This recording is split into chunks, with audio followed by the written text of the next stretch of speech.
And we're live, potentially. Connecting. Yes. Connecting. It's been a minute since I've done this. Hi, everyone. Welcome. Right. It's Wednesday. That means it's AMA time in the sandbox. So happy to be back. I had a small hiatus there where I just got to lurk in the audience. It was lovely, not going to lie. But happy to be joining co-lead Sophia in order to lead this one. And we have featured for everyone today a really exciting speaker. They're all exciting, I'm not gonna lie, but like this one I feel particularly excited about because you asked and we answered. You said, we want to know more about how to develop a really great and dynamic Twitter account. How do we have this, reward in our monthly rolling opportunities for social media management? How do we do that? How can we learn how to be better at doing that? And who better to tell us than Near's social media lead, you? I'm so sorry. Here's you. Hi, welcome. Hey guys, how are you? Good to be here. Yes, happy to have you. Looking forward to answer all the questions after the presentation. Mm-hmm. So I'm Joop, I'm the head of social media at Near. I do all the posting and I write the strategies. I've been doing social media for about 3 years now in crypto. So I think I've learned quite a lot there. I hope I can share that value with all of you. So yeah. For sure. 3 years in crypto is a very long time. So it's like 6 years in regular industries. So yeah, that's a lot of knowledge. So yeah, feel free to begin with your presentation and we'll take it from there. Anyone in the audience, if you have questions, drop them in the Q&A pane. We also collected, we had an ask out on Twitter, fittingly enough, for questions. So there might be some that came through there as well, but we'll get started with hearing from you, Joop. Cool. All right, let me share my screen. Yeah, little arrow in the middle, bottom there. Yeah. Do you see it? Yes. All right. All right, so the presentation is about best practices on social media. The agenda, I will start first with talking a bit about social media posting, how to structure your post, how we are structuring our posts, how you can create more creative tweets, the do's and don'ts in threads, what is evergreen content and how you can use that. I will also explain about social cards, what they are and what they do and why they're important, how to use emoji, how the algorithm on social media networks work. They're all quite similar actually, but this one is more focused on Twitter. And if we have a bit more time, I can also show a bit more about Twitter analytics, and we end up with the questions. So for social media posting, it's very important to be consistent in your messaging. It's important to fit your posting to your target audience, have a good voice there, create your own style so that people really identify the tweets that you are creating. Be consistent about that.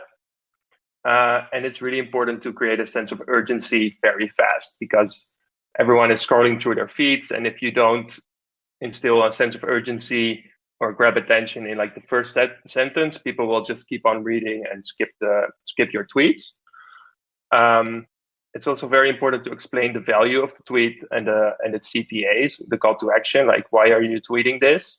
What will the person get from this? You see quite often on Twitter that people get lost in logistics without explaining the actual value. So basically people just sharing information about what time is in the AMA, who will be on it.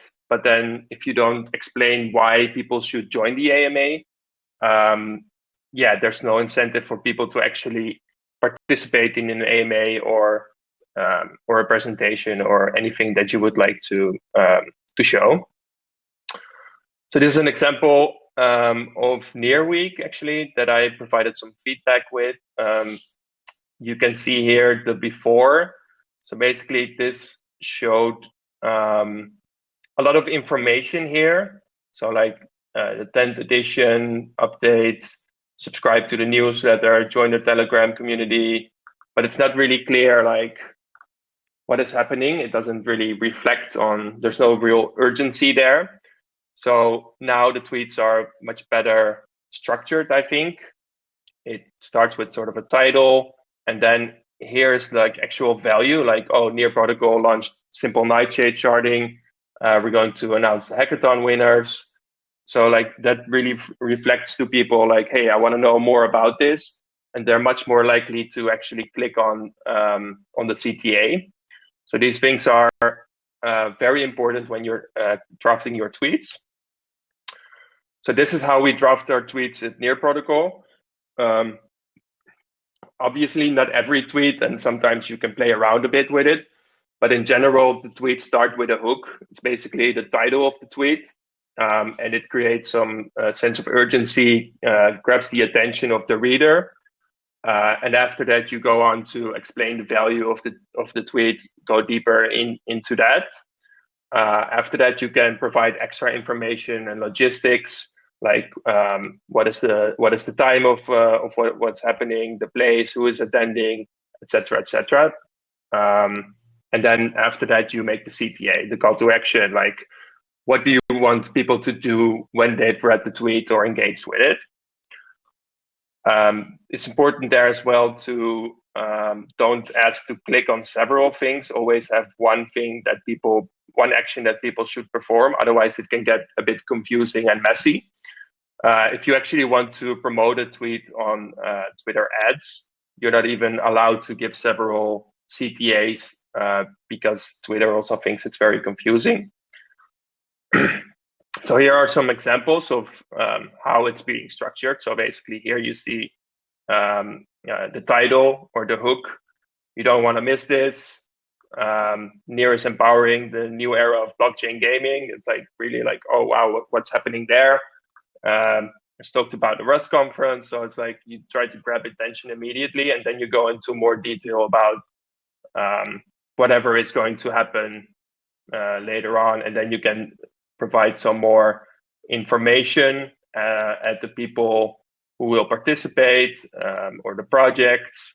And then from there, you create the call to action to RSVP, read more, or tune in at a certain time. Yeah, here are some more examples. Maybe it's good to look into it after the presentation. But yeah, that's the way we structure our tweets most of the times. But it's also you can also provide more creative tweets where you can be a bit more free to experiment. It's important to grab attention there as well. You can target other communities. You can ask questions like, for example, they often work really good. Like, what is your favorite cryptocurrency project? It's being done a lot by influencers, but you can see that all these posts get a lot of engagement because people want to like shield their own projects that they're a fan of. So obviously, not every Twitter account is able to post these types of tweets, but it's like just an example of how you can play around with that and like try to engage your community.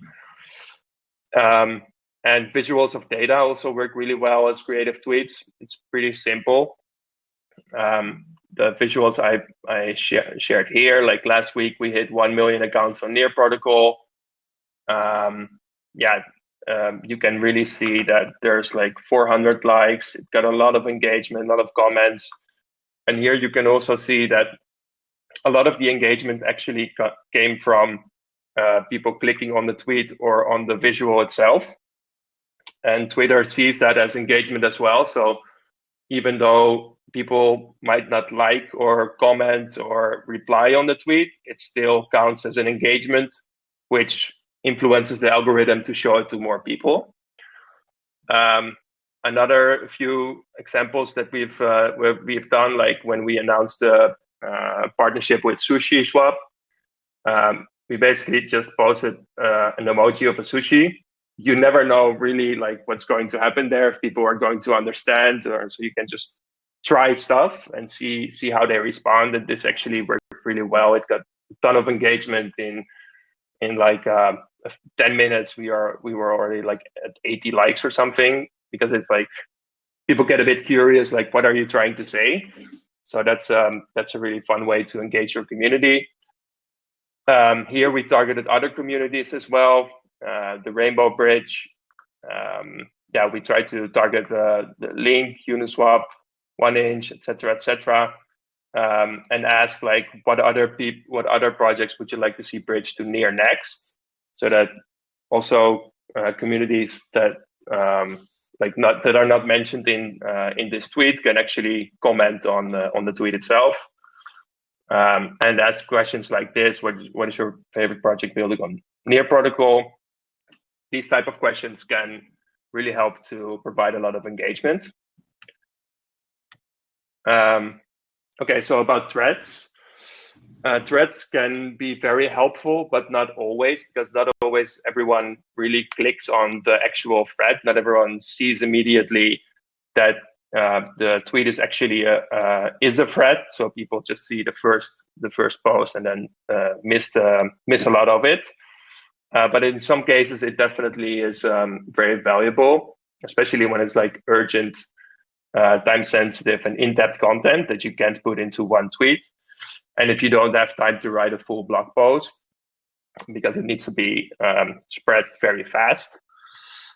It also works really well when you want to create a discussion around the topic. You can tag people to participate, and people can quickly respond and comment on whatever you're trying to discuss, which is much harder when you're doing it with a blog post.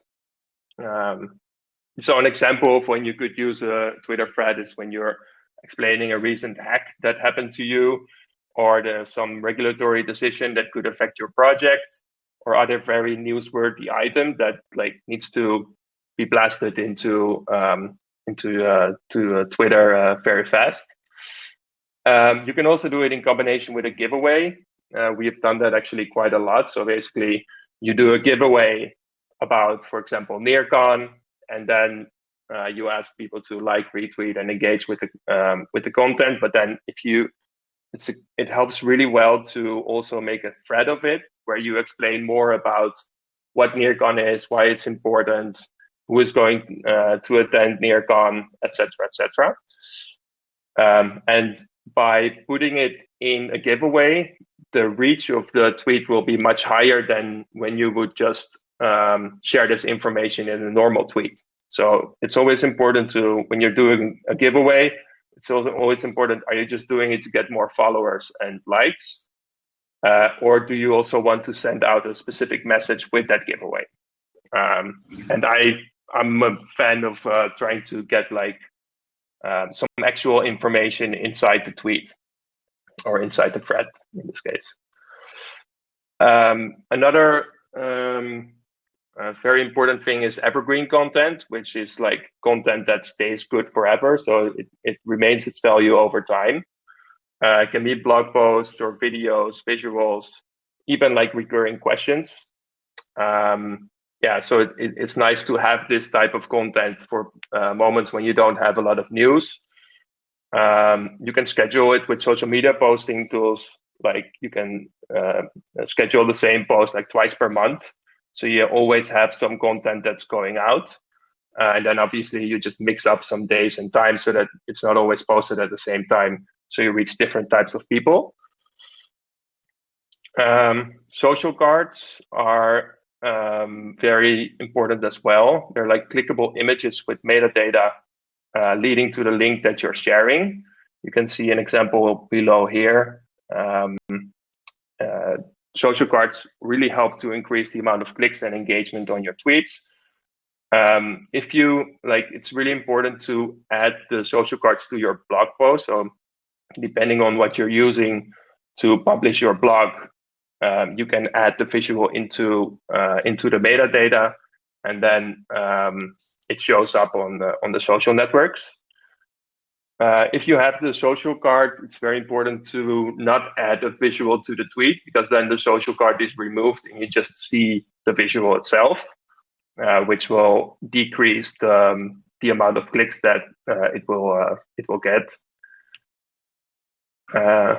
Yeah, so emoji. I think it's also important to be very consistent with your emoji. So I actually have my own favorite emoji list that I keep using so that our brand becomes recognizable. People can really see like, okay, this is a post from Near. And yeah, it really helps to strengthen your message and increase the sense of urgency to whatever you're trying to say. So for example, this one is very celebratory. This is like more collaboration. This is when we're talking about sustainability, check marks. And yeah, so depending on what type of account you have, emoji can definitely be very helpful. All right, so more about social media algorithms. So the algorithm actually decides what you who sees what on their Twitter feed.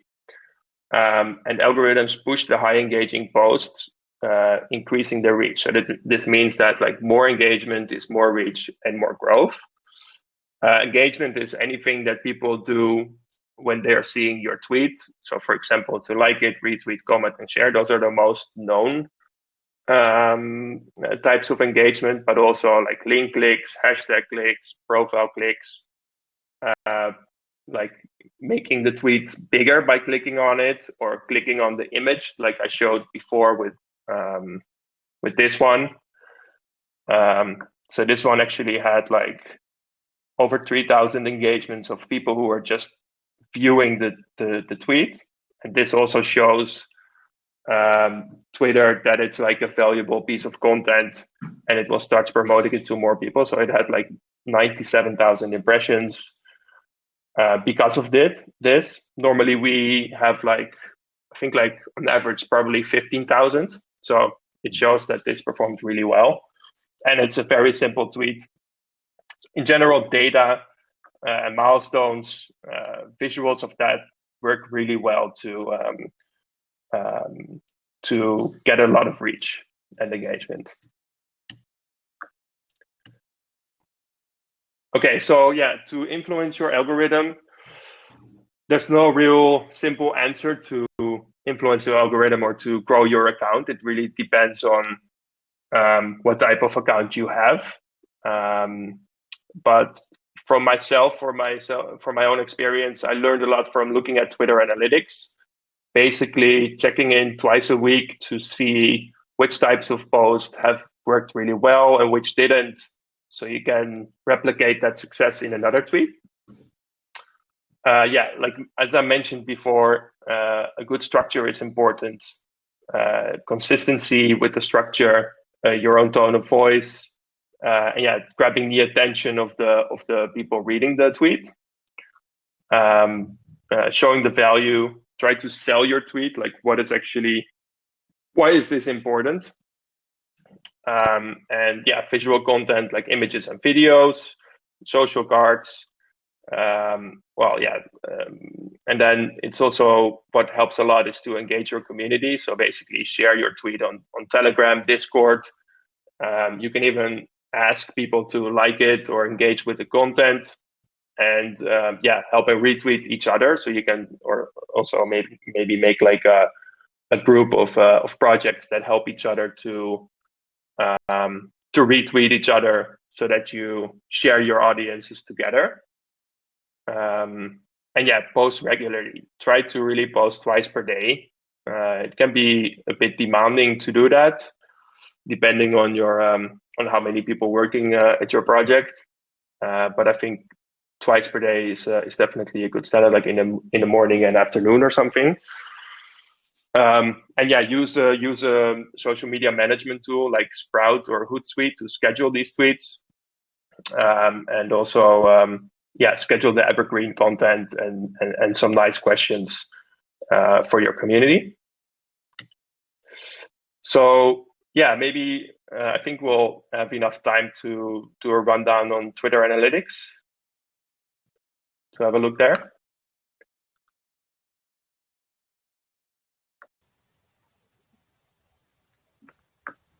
Yeah, I think so. This is a really good. Thanks, you. It's great hearing what you've been sharing so far, and you're seeing the thumbs up on the screen, hopefully, because people are really digging the content you're sharing. But oh yeah, yeah, I see it now. nice. Getting to see the analytics part is really cool, and this is something that is available to all kinds of accounts, all kinds of Twitter accounts, or only particular kinds of accounts.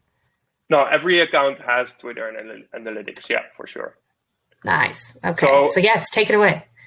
Yeah, so this is like the homepage that you enter when you're on Twitter Analytics. It shows per month what are your top tweets, what are your top mentions, etc., etc. It's nice to see if you're growing, if there's like progress in the amount of impressions that you're getting. We're at 6 million impressions this month, which is really nice, and also due to ads. We've run quite some ads that are really getting a lot of impressions. So that's nice, but for me, the most value is in this part here, the tweets. So here you can see the tweets earned like 6 million impressions over 28 days. You can see here like the amount of tweets that have been shared on a certain dates and the amount of impressions that it's gotten. Here you can see you can see that we started promoting with ads here that gave a lot of impressions as well, but also a lot of organic impressions from, let me see, from the Nightshade launch, got 130,000 impressions. You can see the same structure here, like we're launching sharding, we're explaining a bit more, and we're asking to read the blog post, and then we have almost 3 million impressions from Twitter ads. Here's the one that I showed earlier as well: 1 million accounts on their protocol, 1 billion with the visual. So yeah, this is really like my go-to place to see what works and what doesn't. So you can just learn for your own account, like what types of content are people interested in. And also the engagement rate that you see here is very important. So you see that this is actually also performing really well. It's like posted 4 hours ago and already has almost double the amount of this post here that was posted almost a day ago. And you'll see that like when you post a new post, you often get like the most diehard fans first. They are more likely to engage with your content. So the engagement rate is really high. But like as time progresses, the algorithm will start showing it to more and more people that are maybe less of diehard fans, but might still be interested in it. So the engagement rate will eventually start dropping. For example, let me see.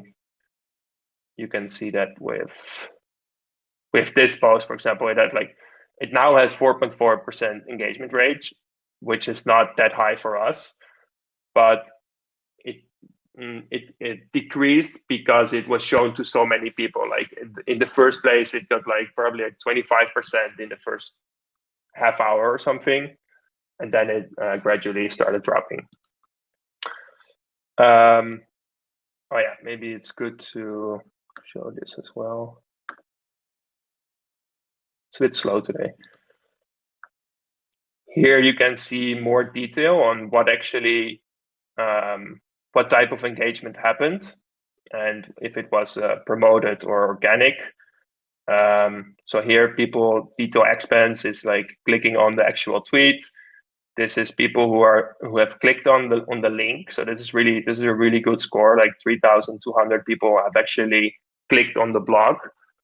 So they've read it. I think in total there have been like 4,500 people who read the blog. So already 3.2 thousand came from this. Yeah, so it sort of breaks down all the engagement that happened here. And this one is nice as well. It shows the engagement rate per day. You see it started dropping here. It's not because the posts weren't performing well, but mostly because of the ads that showed it to more people outside of Near who don't follow Near and are less interested in it. Yeah, so that's also nice to see, like if your engagement rate per day or like the 28-day average is actually increasing or decreasing. Yeah, and here's some more stuff, likes, retweets, etc. Yeah, I think that's it actually. Any questions? There are. That's a good amount of content that you just went through. My gosh, Sophia, my head is spinning. How about yours? Yeah, no, but I found it very useful actually, and also most of the things like people are asking those things and they're not aware. So I think it's really useful to bring it to the table every once in a while to just make people aware that this is something that you can use, especially when it comes to analytics. I think we do have some questions in Q&A, and we do have a question which actually I'm curious about this one as well. So I'm going to ask this first. If there is a golden hour to drop a tweet, you've mentioned already that in the morning and afternoon, for the consistency's sake, would be a good practice to do so. Other like any other specific hours where you would recommend, like also maybe which time zone you're using usually for reference? Yeah, good question. It really depends on your project as well. Where is your audience? So for Near, it's actually the golden hours are probably between 2 and 4 or 1 and 5, because in this time we target like European people, but also it's not too late for Asia, and it's like waking up time for the US.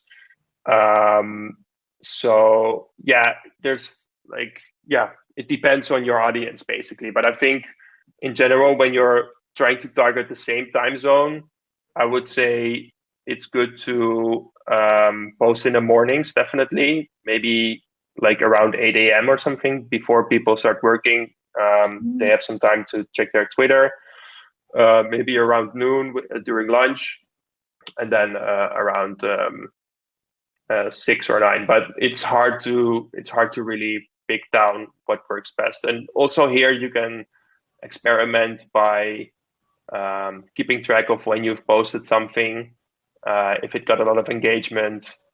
So you can test it for your own audience as well by just keeping a log on what time your tweets are performing best, and you can just see that in your Twitter analytics. Okay, yeah, that's useful.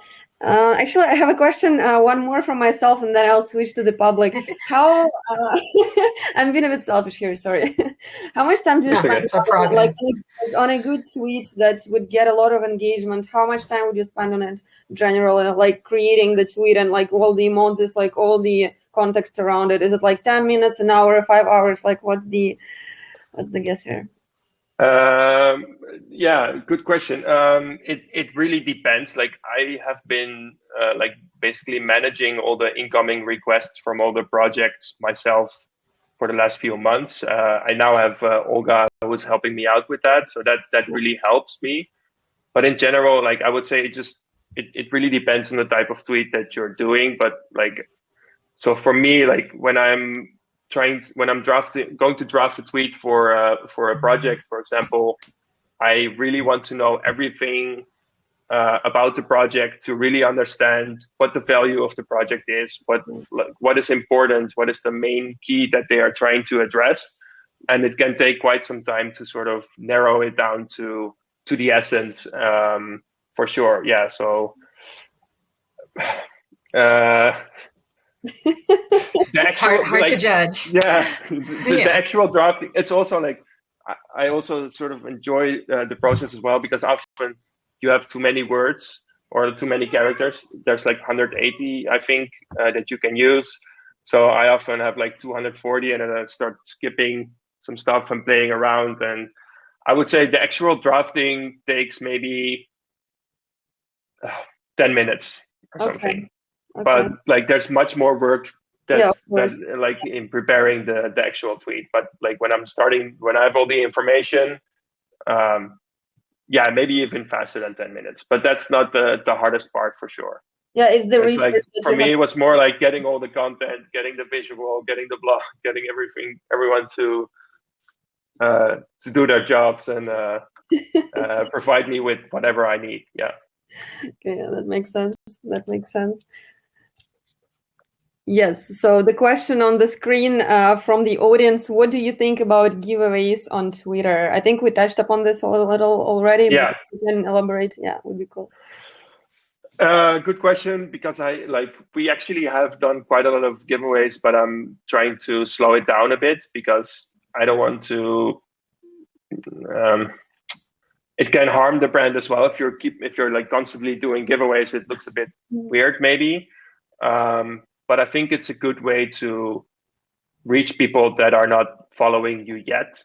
And as I mentioned before, it's nice to add them to a thread where you can actually provide more value about whatever you want to promote. So you can, like, if you have a special campaign launching or something, you can do a giveaway and then add more information in the thread about the actual campaign or update or whatever you want to promote. And it depends on your brand, I think. Yeah. Like trust yourself as well. Like try to, like, sort of, I think you'll know by yourself if you're doing it too much or if it doesn't fit your brand, or so trust on that, to don't overdo it. Yeah, and try to add value to the giveaway. Yeah. So it's not like one size fits it all. Definitely, you really have to. No. Like in general, I would say, like, there's no one size fits all. Yeah, never. Yeah. Never ever. Okay, and the next one was from the same person. So this was more Twitter based. Any information on Instagram or Facebook, or do you recommend only Twitter? So for crypto, Twitter is by far the best platform for crypto. I think, like, obviously with NFTs, there's a lot to do on Instagram as well. So maybe for a next AMA, I can touch on that for sure. Yes. So it will also be, like, actually, I created a playbook as well, which is just launched. That's the one, I think. Yeah, that's the one. There's a link. Rebecca was waiting for that one, I think. I was waiting for this moment because this is where everything has to go hand in hand, right? Like, obviously you want the FaceTime and the person to talk about it, like an expert like you, but then you also want to be able to have content and material that you can reference, quietly on your own time as you're doing the work and as you're trying to build your channel and drive engagement. So yes, we needed the playbook as well. Yeah. And actually, I also, like, I used to work for a cryptocurrency news project, and I actually found that there's also a lot of interesting Facebook groups. Like, Facebook is not the most cool social platform, but we were wouldn't think so. Yeah. Like, we had, like, it's pretty funny because, like, we had probably like 5,000 followers on Facebook, but we got more engagement than CoinDesk and Cointelegraph just by sharing stuff on these Facebook groups. So there's definitely stuff to gain there, especially when you want to target newbies. But it is quite time consuming because the thing is, like, Facebook, they diminish the reach of your platform. So basically, when you have like 5,000 followers, you only reach like 100 maybe, because Facebook knows you're a company and they want you to pay for their ads. But it doesn't work like that on the group. So if you post something on your own, like, give a quick rundown.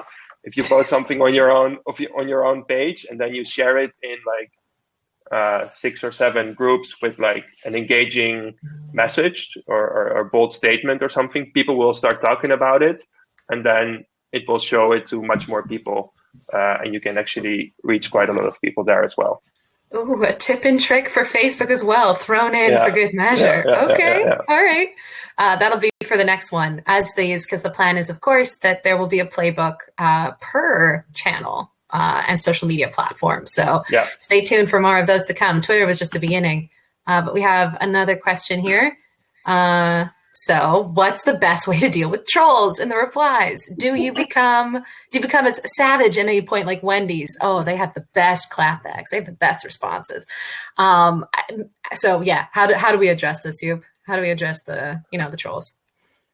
It sounds like Shreyas wants to be a troll himself. Then, Shreyas might have some if he insights. wants to, if he wants to be savage like Wendy's. Yeah, also depends on your brand. Obviously, I think I think like we as Near Protocol could do this a bit more to comment on like influencers and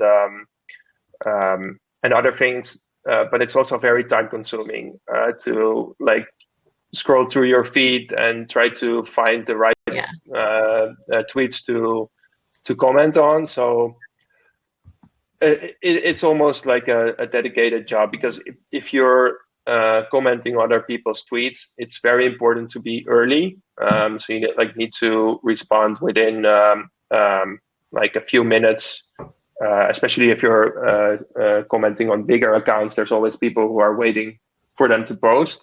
What you could do is turn on notifications for certain influencers or social accounts, so you immediately get a message when they posted something, and then you can add a quick reply. And by like on dealing with trolls on your own tweets, yeah, probably best to just ignore them, I think. Yeah, maybe block them. You don't have to reply to everything for sure. Yeah. Yeah, no, that's useful to know. That's useful to know. I think also, like Rebecca was smiling. I don't know if we're on the same page, but we had to deal.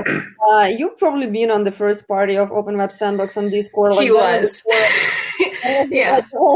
Best showcase. Oh yeah. Wow. Yeah. That's where I remember. Shreyas, looping it all together, make it come full circle. So that first ever, and is this a transition? A little announcement, right? Good one, Sophia. Our first ever Open Web Sandbox party, which happened at the end of June, and we've kept up with that tradition since of making it a monthly edition. However, we did set in some controls after that first instance. Everyone is always welcome, but if you're going to play, random music and there was screaming at one point, basically, if you're just going to troll the event, it's only funny once, and it was funny the once. And now never again. But yeah, it's now entered the Open Web Sandbox party lore a little of like, oh yes, remember the first one where there were those trolls on Discord? Yes. Yeah, I remember definitely that. I was I wasn't sure like what's happening here. Is this real or it was surprised us all? I think is this guy serious or? Yeah, we did not think that we would get that sort of engagement. But we have to respond to it in the moment. But that makes for a really great transition, because hope everyone will attend the party we're hosting tomorrow. So it's the end of the month. It's time to have another party, hopefully without trolls, but most definitely with awesome speakers. So the theme for this month is DeFi Debunked, because we all know it's a super mysterious thing that lots of people are talking about, but maybe you're like me and you just sort of observe and say, I won't understand, but when the time is right, I will. The time is now right. Be sure to register and pop by tomorrow. It's happening at 5 p.m. Central European time, which for those of us who might be in the Eastern time zone like me, it's 11 a.m. And we look forward to seeing everyone there as well. And hopefully you will be in the audience if you can make it. But it's been so lovely having you here on the stage again in this capacity. Yeah. Are there any final questions for you, or because I think we covered quite a lot. I think people need to go and think on it and try to install some of these tips and tricks yourself with your channel and see what happens. And hopefully it'll just grow from there, which is really exciting. So yeah, I'm gonna put on the stage real quick. This is the super long AirMeet link, I realize, which is not ideal. But check it out in Discord. And of course, we've posted on Twitter, not just us, but also the official Near Protocol account. Thanks for that, you. So be sure to follow that link and pop by for the meet for the party tomorrow. And other announcements include the fact that because it is also the end of the month, that means if you're in the sandbox, if you're a sandboxer and you have been working hard all month and you're looking to of course get your reward, that process is is ongoing, of course. And we're at the part in the timeline, because today's the 29th. That means we're going to be converting tomorrow over to from the USD values to near. And then we'll be inviting everyone to Sandbox Sputnik DAO starting on the 1st, which is Friday, in order to get your payout. I think I said that right, Sophia. Exactly. Did I miss anything? Yes, no, that's all fine. That's all exactly very, very precise. No, but again, thank you for the informative presentation. That was very useful. We're gonna pause the recording as well so that people can enjoy it one more time. Rebecca, thanks for the announcements, and yeah, thanks everyone for coming. That was a nice one. All right. Yeah, thank it you for was. inviting Thanks me. all. It was a pleasure. Of course. We'll do it again. Everyone. Yeah, we will. Next time, Ciao. Instagram. Okay. Thanks, everyone. Yeah. Bye. Okay. Bye-bye. Bye.